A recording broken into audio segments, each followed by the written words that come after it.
Жртвите на семејно насилство се охрабруваат да го пријават насилникот, но често се одвраќаат од тој пат.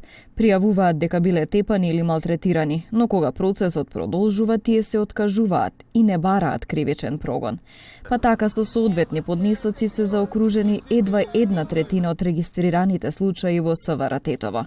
Од вкупно 281 случаи за само 8 месеци. Кривични дела се 75, а останатите само поплаки. Најголемиот број од кривичните дела, поточно 55, биле со нанесување телесни повреди на жртвите, едно со убиство на родител, а преостанатите со загрозување на сигурноста на жртвите.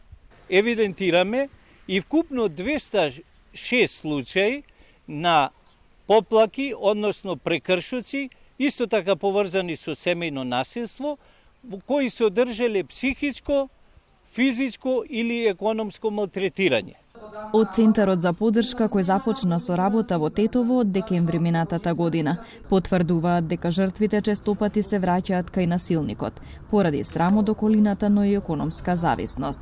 Процесот се отежнува и поради тоа што во Полошко нема каде да се згрижат, а локалната самоуправа досега не покажала интерес. И сето тоа го отежнува, нели, ја отежнува самата постапка, да жртвата која што пријавила насилство, постои интервентна потреба да се смести во определен шелтер центар, мора да се носи, нели, надвор во други градови, тоа е поприлично поодалечено. Со оглед на статистиката и податоците е многу потребен, меѓутоа она што мене дополнително ме загрижува е што општината не ги поддржува ваквиот вид на ресурси.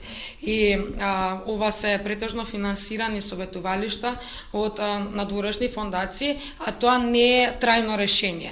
Психички растројства, болестите на зависност, како алкохол, дрога, љубомората, прекината љубов, нарушени односи, се дел од причините за семејно насилство.